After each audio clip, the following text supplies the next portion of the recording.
Welcome to Life Stories with me, Des Tong. Now, my guest this week was telling me that the Stage newspaper had a poll for the top 10 dames of all time in pantomimes. And who was number one? Don Maclean. Oh, yeah, very proud. I'm very proud of that, Des. Thank you for bringing it up. Let's talk life stories here. Go on then. Born in Birmingham. Yeah, that's something, one of the greatest things in life. The two greatest things in life, I think, are to be born a Brummie and to be born a Roman Catholic.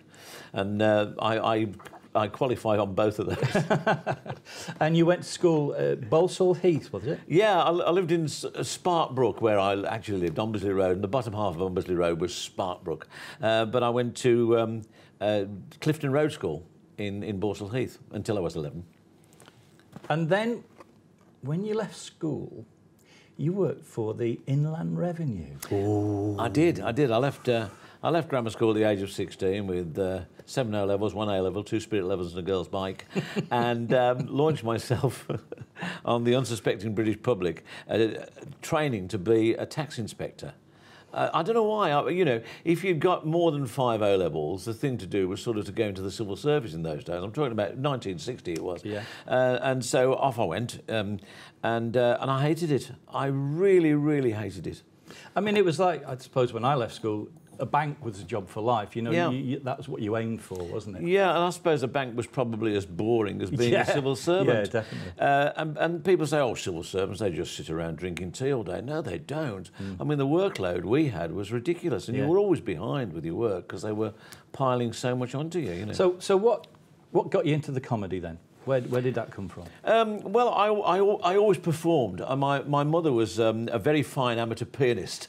And when I was a little lad, I'm talking about before, I was an only child, before I went to school, you know, so under 5, every morning she used to play the piano, because mums didn't go to work in those days.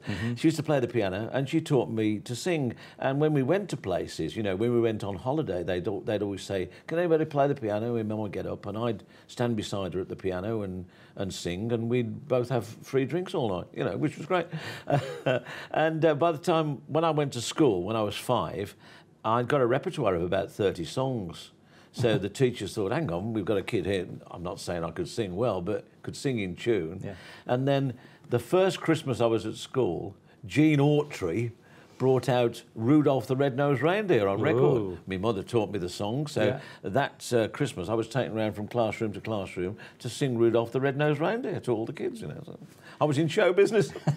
And then I used to... We had a lot of family parties as well. My mother was one of 5 children, 4 of whom played the piano very well. And we were always having parties. And my nanny was sort of the matriarch, the family matriarch. She was always organising parties. And it was expected that the cousins, of which I was the youngest but one, would perform. And so my mum used to rehearse something for me to do, and so performing was something that I was used to. Yeah. And then when I was about 8, I was going to... My Uncle George was having a party, and my mother said, right, we'll rehearse something. And I said, no, I'm going to tell some jokes. And I told some jokes and got laughs. Wow. So then it was like, what prompted you to get into, like, was it semi-pro? You know, were you doing the gigs while you were still at the tax? Yeah, well, before that, I mean, when I was at St Philip's Grammar School, I used to go round the parks, the Birmingham parks, used to put up big marquees during the summer, and they used to have talent competitions, and I used to go and enter the talent competitions, doing impressions, comedy impressions and singing impressions. And if you won, you got 10 bob, which was 4 half-crown saving stamps on a card. And if you came second, you got 5 bob, and if you came third, you got half a crown, you know. Yeah. And I used to do several of the parks. I always used to go to Cannon Hill, which was not very far from where I lived, but I'd go to various other places and see if I could win, you know. Right.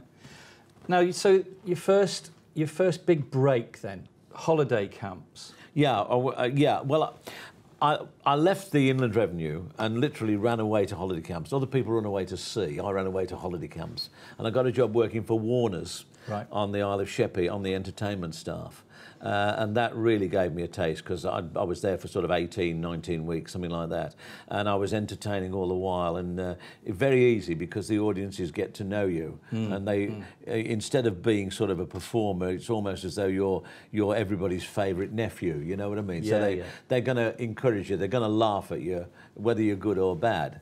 Of course, that's not the same when you try and work in the working men's clubs, as you know all about that. So then I came home, and I used to work the working men's clubs, not particularly successfully, but it was a great place to hone your skill, you know, to get used to what was going on, and of course to combat hecklers as well, because there were a lot of people.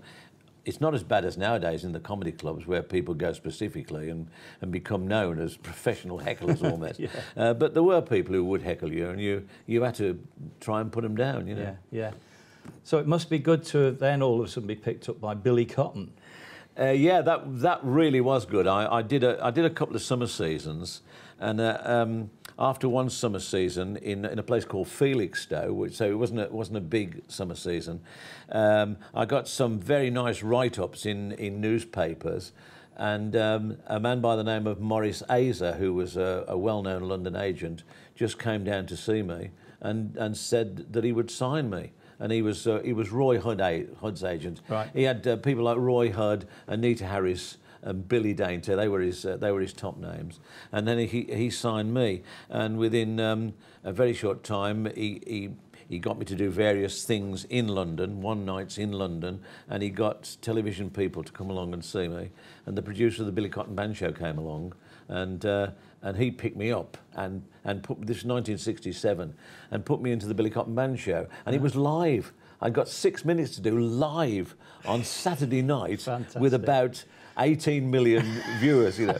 But we were in this studio, and the audience were all there. But the Billy Cotton Band, so there's about 20 blokes behind me. And obviously they'd probably been primed, but I walked on, I was quite nervous. And I did the first gag, and the whole of the band just fell about laughing. And they then fell about at every other joke. And obviously then the audience got the idea, you know. And it was fabulous. And at the end of the show, Billy Cotton, live show, he walked forward and he said, "Now, you've seen that Don Maclean and he said, and when that boy is a star, you can say you saw him first on the Billy Cotton Band Show." You know, I thought, well, I'm away here. And then I was then told that Billy Cotton wanted me to be. They were doing a series the following year, the Billy Cotton Band Show, and he wanted me on every single programme. And there was no contract signed or anything, but it wouldn't have mattered anyway, because he died in between that series and the next series. So what I thought was going to be this great break that was going to make me a star never happened. But then you got picked up, was it by Engelbert Humperdinck's? Was it, you did a show with him? Well, no, I'll tell you how that came about. I did, in 1970, I was asked to go to the North Pier in Blackpool. And top of the bill was the Barron Knights, and second on the bill was Peter Gordino and his dancers. And there was me, and there's a wonderful comedian, much older than me, called Joe Church, who I learned a tremendous amount from. Anyway, there was a bloke called Ronald Brydon, who was the serious drama critic of The Observer, and he was doing a series on piers. So every Sunday there was a thing, a full page about piers in the Sunday Observer. Because at those times, the piers were massive, weren't they? Yeah, there were everywhere, and every pier had got a theatre. Anyway, this one week, I didn't even know he'd been in, but he'd obviously been into the North Pier, and he did this. The whole of the article was about me. And it said, on comes this brash young comedian who machine guns the audience with jokes. And he went on about the way I stood and everything. And it was fantastic. Next thing I know, Delphons, who put it on, all the people from Delphons are in the audience watching me. And then they decided, first thing they did, they moved my spot. So instead of being early in the first half, my main spot was in the second half, immediately preceding the Barron Knights.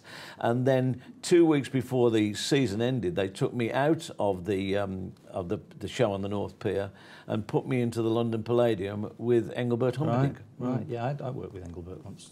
Yeah, well, yeah. Jerry Dorsey. Arnold, his name was, wasn't it? Arnold Dorsey. No wonder he changed it. Black and White Minstrels. Yeah. I mean, that was a fantastic show, wasn't it? Well, it was arguably the most successful light entertainment show that the BBC ever created. Yeah. It won the Golden Rose of Montreux, not once, but twice, and that was the highest award for a television programme in the whole of Europe. But now the BBC are so ashamed of it and disgusted with themselves for ever putting it on. Yeah, well, we won't dwell on that then. But I don't understand political correctness at all, so you're talking to the wrong bloke. I'll tell you what, we'll take a break there, and we'll come back with Don Maclean after this break.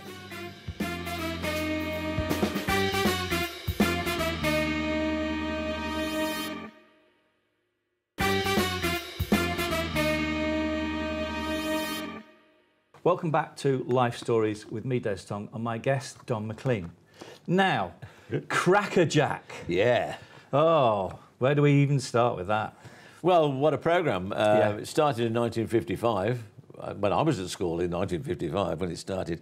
By about 1959, they'd really got it right. They got the format right. Leslie Crowther was in it with Little Fat Glaze. Yeah. And it had just got everything. It was just the perfect children's programme. Interestingly, it was made not by children's television, but by light entertainment. And I think that was the secret. So basically, we were treating children as small adults, and we were making a programme with and adults comedy. As small children.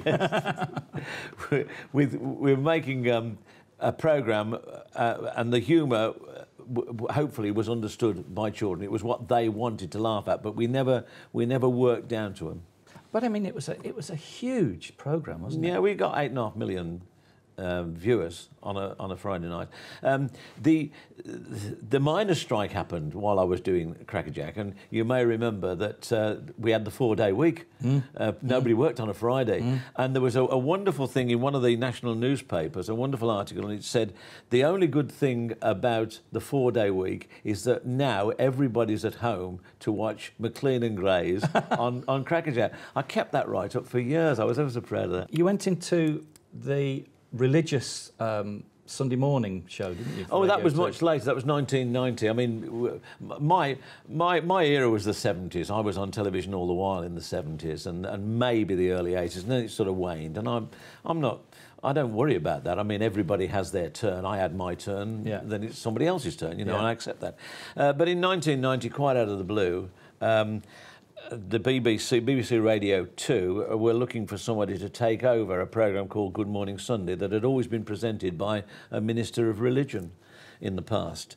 And they just happened to see me on a late night programme called the James Wales Show that was being done by a very bizarre programme, being done by Yorkshire Television. I remember it. The subject under discussion that particular week was religion. Right. And I was on it together with a Methodist minister and a bloke, it was an Englishman who'd converted to Islam, and the programme got, well, it got very interesting, but I held my own and did a few gags, you know. Yeah. And the producers of Good Morning Sunday were actually watching the programme, and they said to themselves, oh, hang on, we've got somebody here who's obviously a practising Christian, goes to church every week, but tells jokes for a living. They gave me the programme for 2 weeks, you know, and I thought, I've got to be honest and say, without any modesty at all, I thought I was quite bad. And at the end of the 2 weeks, they said, right, you've got the programme. Right. You'll keep doing it till you get it right. Yeah. And in 2006, I got it right, and they gave me the sack.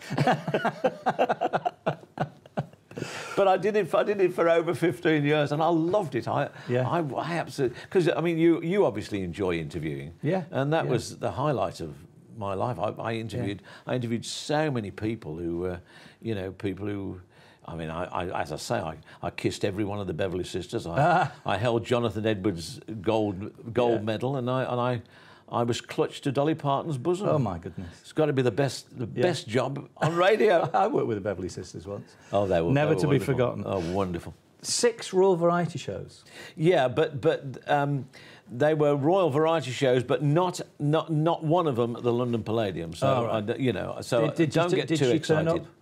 No, it was usually Princess Anne who turned up, you know, and when in the lineup, she twice said to me, "Oh, it's you again." She's a wonderful woman.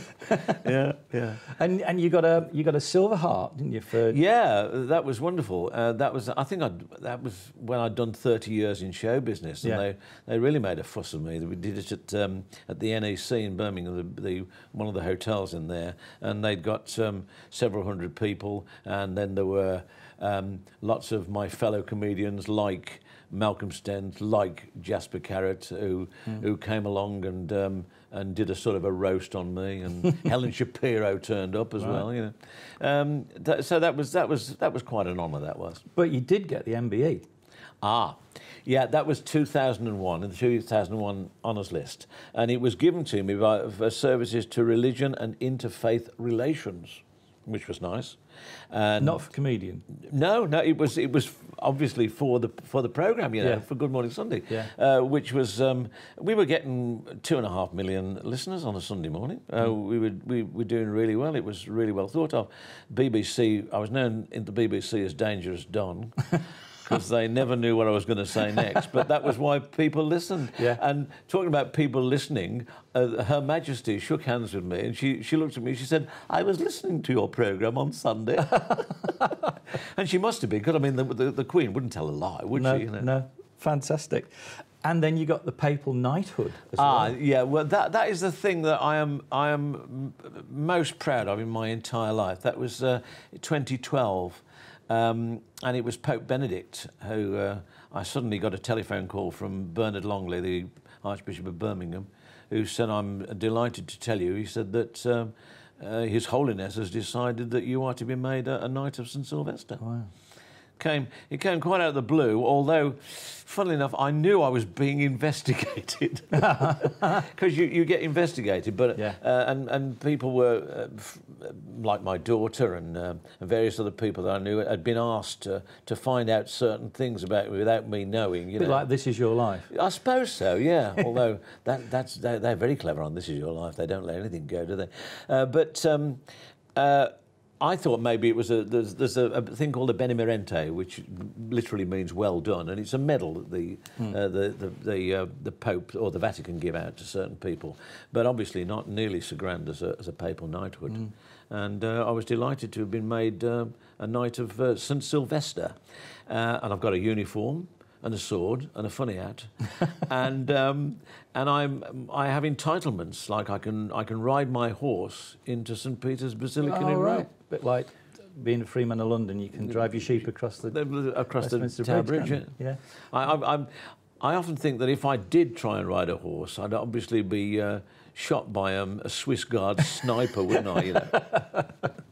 Now, let's do a little bit of a swerver here. Squash. I didn't know that you're big into squash, aren't you? Well, I started playing squash in about 1970 when I was on that summer season on the North Pier in Blackpool.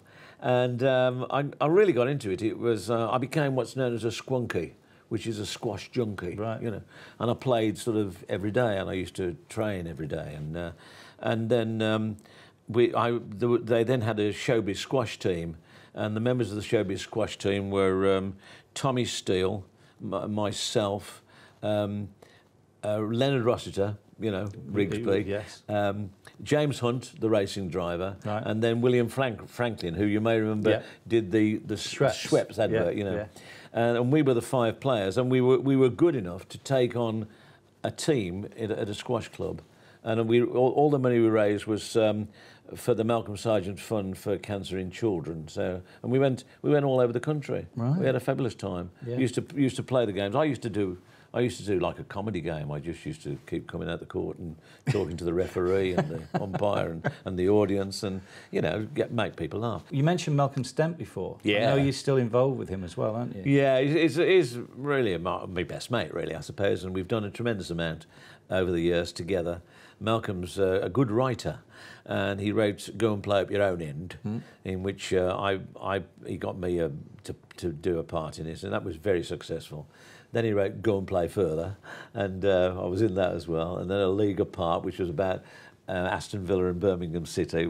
And then he said to me recently, well, a couple of years ago, he said, why don't we write something about the First World War? He said, because the centenaries are all coming up. He said, we can write a play, he said, and it'll last for 4 years. Right, I said. And I did all the research, because I'm a bit of a buff on the First World War. It's been an interest of mine since I was a teenager. And we read a play called The Birmingham Pals, because you know about the Pals battalions. Yeah. And the premise is, I'm an old fella who's been in the First World War, and I'm in a Commonwealth war grave cemetery in France, and I start relating about things that happened in the war, and then that comes to life on stage by the other people on stage. Right. In other words, we're in two different time frames. I'm in not the present day, because otherwise I'd be about 140, but I'm in the modern times, and they are in the period from 1914 to 1918. Right. And it's been incredibly well received, so much so that we're taking it on tour again in October. And I think it's 24th and 25th, we're at the Grand Wolverhampton doing 3 shows. And on the 26th, we're at Redditch, at the Palace Redditch. Right. But apart from that, all the other dates that we're doing are not in the Midlands. Right. So I won't try and persuade our viewers to come there. Don, it's been fantastic to talk to you. It's been great to talk to you, Des. And listen, long may it go on. Because Malcolm and I are planning a new show at the moment called Growing Old is Not for Wimps. So we're working on that. Brilliant. Thank you, Don. So there you go. Join me for my next show on Life Stories.